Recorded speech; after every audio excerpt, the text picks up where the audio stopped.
थोड़ी देर में करती हूँ। राजेश अग्रवाल जी हमारे साथ जुड़ रहे हैं। Rajesh ji, good afternoon. स्वागत है आपका कार्यक्रम में। सबसे पहले आपसे जानेंगे इन्वेस्टमेंट आइडिया क्या होगा आपका इस मार्केट में। गुड आफ्टरनून श्रेया जी, वीरेंद्र जी, अनुज जी, बाकी भी जो पैनल में मित्रगण है, सबको नमस्कार। इस वक्त जो बाजार के हालात बने हुए हैं, मुझे लगता है कि एस्ट्रल के साथ जाना चाहिए।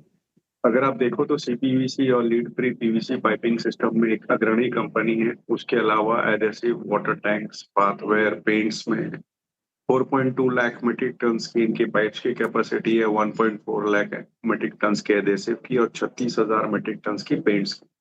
40 कंट्रीज में इनका एक्सपोर्ट्स है। यूनिट्स यूएसए और यूके में भी है। बैकवर्ड इंटीग्रेशन कर रही है, जो कैप्टिव सीपीवीसी रेजिन बनाएंगी, जिससे इनके मार्जिन्स में सुधार होगा। फाइनेंशियल स्ट्रेंथ की बात की जाए तो नेट डेट फ्री कंपनी है। 943 करोड़ इनके कैश और लिक्विड इन्वेस्टमेंट है। अब इनके एडेसिव के जो दहेज के प्लांट है, उसका एक्सपेंशन लगभग पूरा हो गया है। वहां से नंबर्स अच्छे आएंगे। आरओसी बेहतर होते हुए नजर आएंगे। लगभग 25% की उम्मीद है आने वाले 2 साल में। और सबसे बड़ी बात है कि नतीजों के बाद इन्होंने एक डिमर्जर अनाउंस किया था, जिस वजह से स्टॉक में बड़ी गिरावट आई थी। अब कंपनी ने ये कहा है कि डीमर्जर के लिए वो एक आउटसाइड एजेंसीज अपॉइंट कर रही हैं, जो ये पता लगाएंगे कि डीमर्जर करना चाहिए या नहीं करना चाहिए।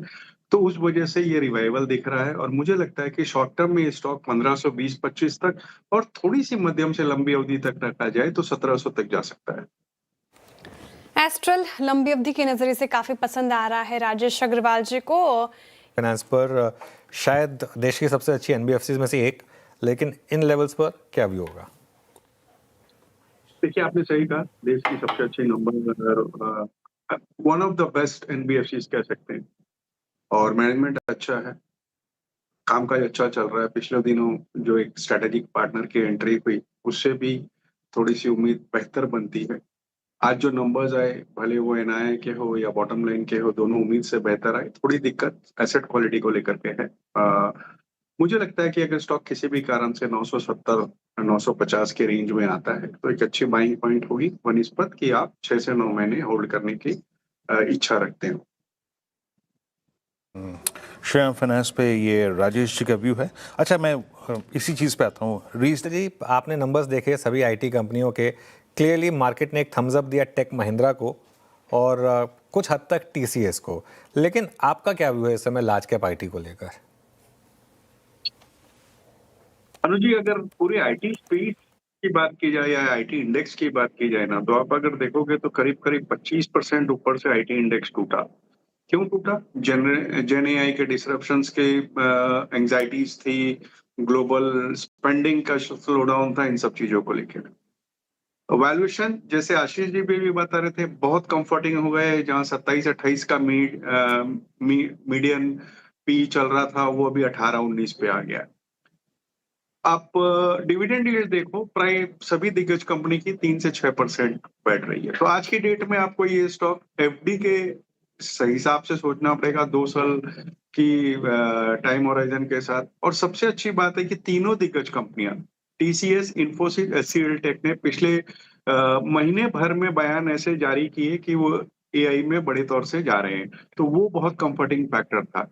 इवन आज भी एचसीएल टेक की ऐसी न्यूज आ रही थी कि एआई पे कुछ नए एक्सपेंशन कर रहे हैं। तो ये सारा कंफर्टिंग फैक्टर है, चेंजेस हो रहे हैं। वैल्यूएशन बहुत कंफर्टिंग है, बट ग्रोथ के रीरेटिंग के लिए ग्रोथ की जरूरत है। मैं आशीष जी की बात से पूरी तरीके से सहमत हूँ। तो अगर किसी का 1.5 साल का नजरिया हो, लो रिस्क रहना हो, दिग्गज के साथ रहना हो, तो हमारी पैकिंग ऑर्डर में सबसे ऊपर इन्फोसिस, देन एचसीएल टेक और उसके बाद टीसीएस रहेगा। एक्स लैब्स शायद एक ऐसा स्टॉक जिसने बहुत लोगों को डिवाइड किया था, लेकिन इसमें कोई डाउट नहीं है कि फार्मा में सबसे ज़्यादा पैसा इसी ने बना के दिया है। क्या भी होगा आपका? सर, 2020 के साल से मैं इसे ट्रैक कर रहा हूँ और बहुत शानदार कंपनी है। सीडीएमओ ये अच्छे प्लेयर है, अच्छे प्रोडक्ट्स हैं। बीच में कुछ केपेक्स वगैरह के कारण से बहुत दिनों तक लैकलस्टर परफॉर्मेंस रही, लगभग 1.5-2 साल तक। लेकिन अब चूंकि उनका केपेक्स वगैरह पूरा हो गया है, अब नंबर्स भी लास्ट 2-3 क्वार्टर्स से बहुत अच्छे आ रहे हैं। आपने सही कहा कि रिजल्ट से पहले ही इन दिनों ही अगर आप देखेंगे तो करीब 200 रुपए के आसपास की बढ़त हो गई है। नंबर्स प्राइमा फेस ही जो अभी स्क्रीन पे दिख रहे हैं वो तो बहुत अच्छे लग रहे हैं। शॉर्ट टर्म में हो सकता है कि 1630 1640 तक जाता हुआ दिखे, बट लंबी अवधि के लिए स्टॉक को हर डिप्स में बाय करना चाहिए। ओके, लॉरस लैब्स पर ये व्यू आता हुआ इंटरेस्टिंग मूव आफ्टर रिजल्ट, देखिए एकदम डेज फ्राइडे को ही क्यों। चलिए अब राजेश अग्रवाल जी के पास चलते हैं मिड कैप फंडा के लिए। राजेश जी बताइए आपके पिक। अनुज जी, मिड कैप फंडा के हिसाब से एक हालिया की लिस्टिंग है लेजर पावर, उसके साथ जाना चाहूंगा। कंपनी के जो ऑपरेशन है बेसिकली मैन्युफैक्चरिंग और ईपीसी में डिवाइडेड है, तो किसी एक डिविजन पे ये पूरी तरह से डिपेंडेंट नहीं है। 73% मैन्युफैक्चरिंग से आता है, जहां केबल्स, कंडक्टर्स, स्पेशलिटी प्रोडक्ट्स बनाती है। 3200 करोड़ रुपए के आसपास की ऑर्डर बुक है, जो बहुत शानदार कही जा सकती है। 85,448 मैट्रिक टन की कैपेसिटी, 3 प्लांट वेस्ट बंगाल में, 2 दूलागढ़ में, 1 खड़गपुर में।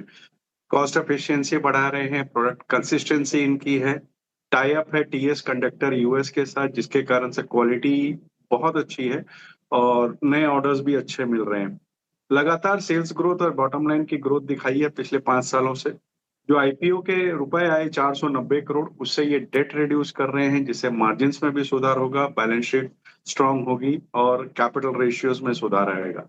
मुझे लगता है कि यहाँ पे खरीदारी करनी चाहिए। कम से कम साल भर का नजरिया रखें, अच्छी अपसाइड हो सकती है। लेजर पावर इंफ्रा, ये मिड कैप फंडा में पसंद आ रहा है राजेश अग्रवाल जी को। इंटरेस्टिंग स्टॉक, 4 का चौका में। लेकिन काम करते हैं, ये वीक वाकई में बहुत टायरिंग रहा सच बताऊं तो, और बहुत थकाया इस हफ्ते ने। तो राजेश जी से पूछते हैं कि अनवाइंडिंग कैसे होगी इस वीकेंड पे। राजेश जी बताइए। अनुज जी, 3-4 हफ्ते की लगातार तेजी के बाद बाजार टायरिंग रहा और वही हाल हमारे ओटीटी और थिएटर में भी है। 3-4 हफ्ते की अच्छी रिलीज है, उसके बाद थोड़ा ठंडा है, छोटी रिलीजेस हैं। पहला आदर्श बाल विद्यालय है, जिसमें के मेनन, अर्चना पूरन सिंह जैसे बड़े नाम हैं। एक लाइट हार्टेड कॉमेडी है, जिसमें एक स्कूल के प्रिंसिपल हैं, बहुत छोटी स्कूल के, जहाँ अचानक से ऐसी कोई गवर्नमेंट की स्कीम आती है कि उन सबको कैम्ब्रिज यूनिवर्सिटी के एक टूर ले जाया जाएगा, तो किस तरीके से उसे पेश करते हैं उस पे है। तो अच्छी कॉमेडी हो सकती है क्योंकि नाम अच्छे जुड़े हुए हैं। दूसरा मुसाफिर कैफे है, जो कि दिव्य प्रकाश द्विवेदी की एक हिंदी नॉवेल थी मुसाफिर कैफे, उस पे बनी हुई है, जिसमें विक्रांत मैसी और महिमा मकवाना है। ये थोड़ी बेहतर हो सकती है। 3 रीजनल छोटी मूवीज है, पचतंबी, सीक्रेट ऑफ कलिंगा और कोर, जो पहले थिएटर में रिलीज हुई थी, अब यहाँ आ रही। एक अंग्रेजी मूवी है जो थोड़ी सी एडल्ट कॉमेडी है, 72 आवर्स करके, केविन हार्ट की, वो बेहतर हो सकती है। तो ओटीटी में सिर्फ यही है। हालांकि थिएटर में एक बहुत बड़ी रिलीज कही जा सकती है, जिसकी लोगों को बहुत दिनों से इंतजार था, बहुत दिनों से अटकी हुई थी वो पिक्चर अन्य कारणों से।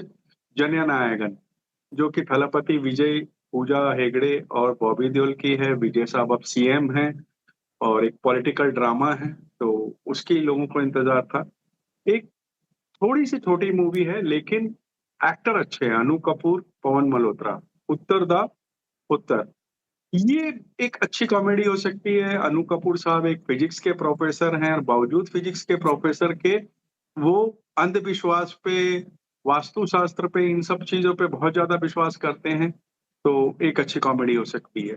बाकी कई छोटी मूवीज हैं, तेरा यार हूं मैं, दुल्हनिया ले जाएगी, इंद्रजाल, इंडिया स्टोरी अच्छी हो सकती है, जिसमें श्रेयास तलपड़े है और उसमें फूड अडल्ट्रेशन, पेस्टिसाइड, ये सब को लेकर के स्टोरी है। तो थोड़ा सा ठंडा हफ्ता है, छोटी मूवीज है, छोटे सीरीज है, बट इसमें ये थिएटर में जननायकन और उत्तर दा पुत्र थोड़ा सा बेहतर हो सकता है।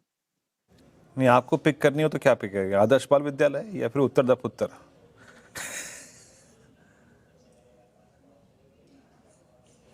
है राजेश जी, आपको पिक करनी हो तो क्या अगर पिक करेंगे? देखिए, ओटीटी की बात करें तो आदर्श बाल विद्यालय, और थिएटर की बात की जाए तो वो दोनों ही, जननायकन और उत्तर दा पुत्र।